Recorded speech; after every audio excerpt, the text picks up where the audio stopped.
Hey guys, it's Mr. Way over here, and we're going to be talking about interest groups today. And for this first slide, I want you to make a prediction on the cartoon. Based off the cartoon, what do you think we're going to be learning about today? What do you know about interest groups from what we talked about in class? And at the end of this presentation, I want you to see if your prediction came true. Now, at the end of the slide, also, I want you to give me some things that you learned that you didn't know before to kind of summarize your thinking. And I also want you to analyze, like, this political cartoon. So the political cartoon has President, Congress, and American Idol. It's like how to increase voter turnout. So based off of that, like, what can you glean, right? Um, we see here that to get people to vote, right, you have people's interest involved, and that's what interest groups are, okay? All right, interest groups.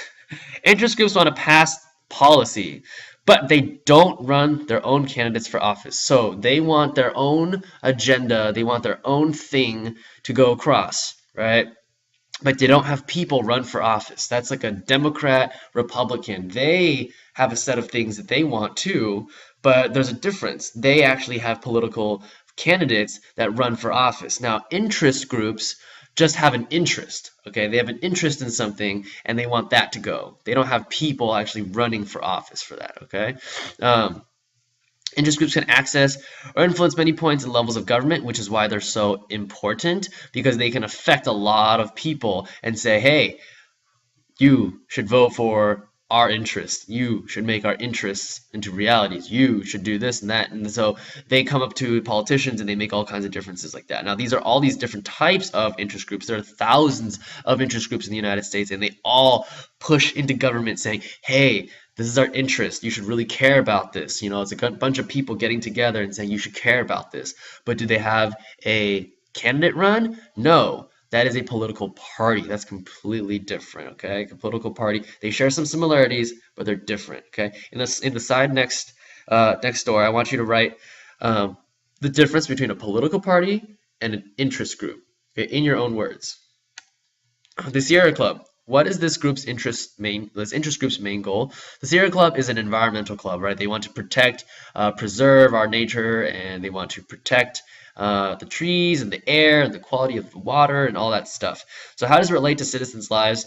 When I'm talking about that, I want you to see how it ties to you. Now, if the Sierra Club has interest in environment, do you think it affects you?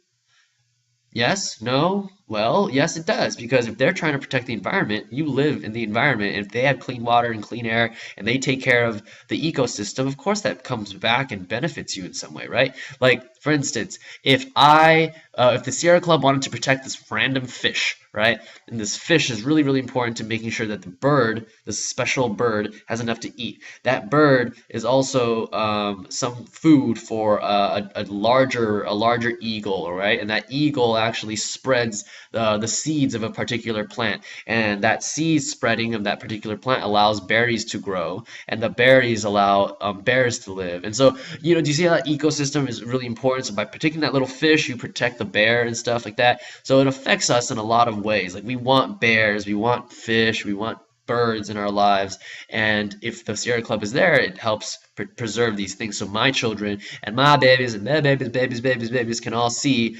what all these animals in the Sierra Club helps preserve that. Okay, how do you think they get their message out? Based off this picture, look at it. Like, they go on protests. They could, if you go on their website, they have a T-shirt thing. They go and get T-shirts. They sell all kinds of books. They sell calendars. So go on the Sierra Club website right now and just check it out. Just go, type Sierra Club and just see all the stuff that they have to get their message out.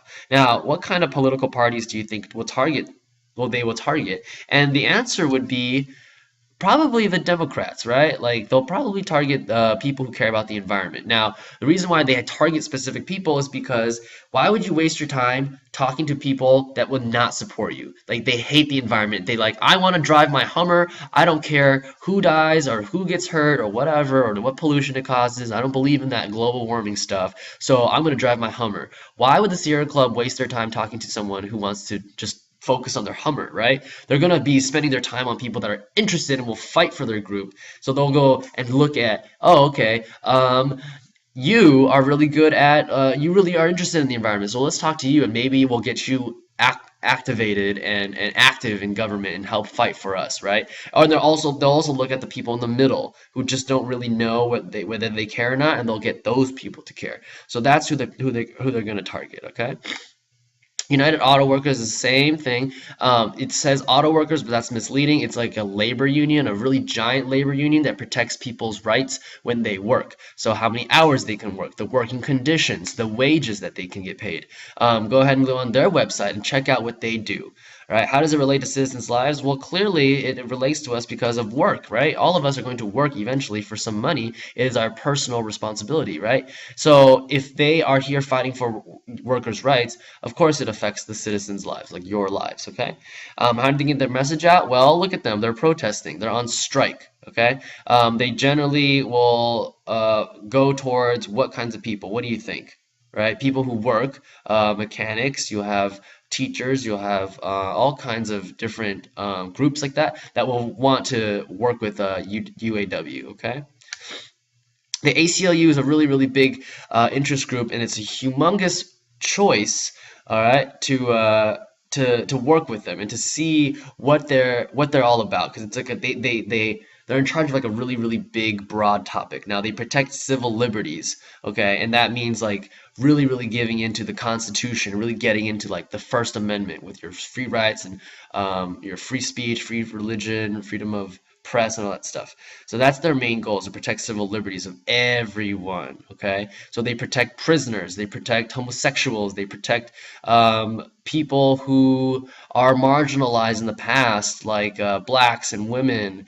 They protect all kinds of people. So when they say they protect prisoners, like they don't make sure that they get rewarded for anything. It's just making sure that they're not abused or tortured while they're in prison and things like that, because we're all human beings and they want to protect that. All right. Now it relates to your lives because, of course, you have civil liberties, right? That's a really important part of our lives. How do you think they get their message out? Go ahead and just look it up. Like they have websites, they have T-shirts, they have internships to get people involved. When I was in high school, I was actually recruited by ACLU to work with them as a high school student. So there's lots of opportunities to get involved and to really build your skills to be a lobbyist and to be in the government. All right. Political parties, they tend to focus on both parties, right? Like they can tend to link both parties and people from all over because they're protecting like citizens' rights, right? Like civil liberties. So definitely they're targeting a large group of people. Okay.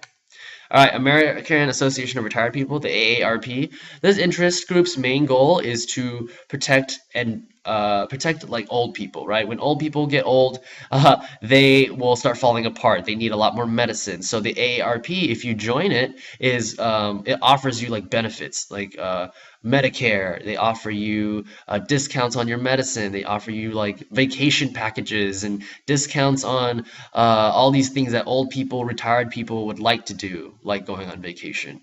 So my parents are actually part of the AARP. They get like free tow truck uh, service. So if their like car breaks down or something, there's someone to help them with that. Like it's a really broad range of things, right? But it's for old people who are retired, and my dad is retired. So it relates to our lives and it relates to my life and your life because if your parents choose to join the AARP, like it affects them and it benefits their quality of life, right? Because their main goal is to enhance the quality of life of old people. And if you go on their website, a lot of the talk is on like how to keep old people healthy, how to keep old people happy, and all that stuff. And there's these articles talking about old people. So yeah, it affects my life, it affects your life because our parents are old, are getting older, right? And it'll eventually be me when I'm retired and I have to benefit from the AARP. Now, when you join the AARP, like they have a membership fee, you can get a membership card, but you pay a fee every year to be a part of AARP and to be a part of that interest group, right? How do they get their message out? Well, look at this. They have a People of the Year, AARP magazine. They have T-shirts and buttons and all kinds of stuff. And I'll postpone this and all that good stuff. So it's really interesting to see AARP at work. Who do they target? Well, they target both parties, right? Because there's both parties that have old people in them, and Republicans and Democrats both are part of AARP, and there's a lot of politicians from both parties that are a part of this interest group, okay? So I want you to go ahead and in the sidebar with all of these interest groups, I want you to add something that's interesting or something that will help you remember what these things do, okay? Who specifically you think they're going to target when they're trying to get their message across, when they want people to support them, okay? The NAACP is a interest group to advance colored people, right? And the thing is, their mission statement or their main goal is to help colored people. And that colored people would mean, you know, everyone really. African Americans, Hispanics, Asians, we're all colored people. That would just be everything, everyone excluding whites. But for the most part, they focus on African Americans and their civil liberties and their ability to vote and to be a part of integrated schools and things like that. So, how does it relate to citizens' lives? Well, I have black friends, I have black students, and of course, I want them to have all the rights that everyone else would have. So, definitely the AARP fighting for the advancement and the equality of colored people is a very important issue to me. So, of course, it's going to relate to my life. Now, how does it relate to yours? How do you think they get their message out? Strikes, marches, speeches, luncheons, all kinds of things to get that information out, right? They generally target the Democratic Party because there's a lot of African Americans in that particular party, right? But that's an interest group that they will definitely like look towards the Democratic Party to get a lot of support from. There is, let's see, I guess I don't know if you can find some sort of interesting fact about the NAACP to help you remember them. They're a very, very important interest group, and they definitely do a lot for us. Okay. Now I want you to reflect: are interest groups good or bad for American politics? There's pluralism, elitism, and hyper pluralism, which we'll cover in a second. But is it good or bad for American politics? Yes, no, both. Right? And go ahead and justify why. Now, I would say it's both, right? Because it's good that you fight for your rights and then you fight for your interests and what you want to protect, but it's bad for a couple of reasons. So let's go ahead and see. So pluralism, it's a good thing. Okay, this is a good thing. Many interest groups prevent one from being too powerful. It's like a check and balance of each other, right? So if you have a lot of people, they're going to say, yeah, I like this idea. No, I don't like this idea. And they'll compare and they'll fight each other, right? Now, a linkage institution, we've covered this before, that links people to the government and gives voice to the people, which is why an interest group is a linkage institution, right? Federalist 10 says factions are bad, but a necessary evil. Factions are groups, and they're saying when groups get together, they start fighting, and that's not a bad that's a bad thing, right? They're bad, but it's a necessary evil because when we fight, good ideas come from it. All right. All groups are not equal, but it gives you a voice, right? It gives you a voice to say, I disagree with you. Well, I disagree with you. Well, let's go ahead and hash it out so we come up with the best plan possible. We can, you know, poke holes in each other's arguments so we really have a strong argument. And that's what the pluralism theory is. It's a good thing. Elitism theory is kind of a bad thing because not all groups have power, and the only thing that matters is money. Money talks in politics.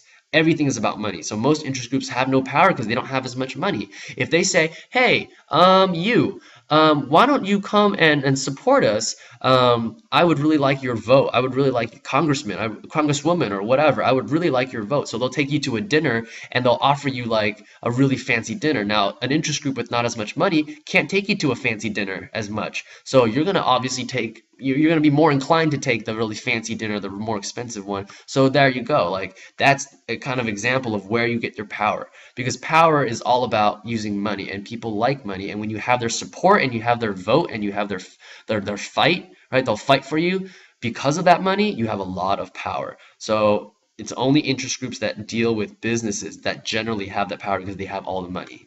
Okay. Now, hyperpluralism is a bad thing. It's a really, really bad thing because there's so many interest groups yelling for what they want that it causes gridlock. There's nothing that can be done because the government tries to please everyone, and it's like, oh, well, okay, I'll remove business regulations. So Toyota, instead of only making 20,000 Toyotas, you can make 40,000 Toyotas. But if they're making 40,000 Toyotas per week now instead of 20,000 per week, they're going to be polluting more, right? Because they got to make more steel, they have to make more blah blah blah, they have to make more rubber for the tires, they have to do all this stuff. So it's going to cause more pollution. But then on the other hand, these interest groups, government is saying, oh, hey, yeah, I'll also protect the environment. But you just gave that business, you just gave Toyota you removed regulations on Toyota. So how are you going to say you're protecting the environment when you've removed regulations on Toyota, right? So it's like a kind of a clash, and it doesn't make any sense. So that's what hyperpluralism does. When it's like, oh my God, too many things all at once, I can't do anything. Just like when you guys are super struggling with so many stuff, so many things that are happening,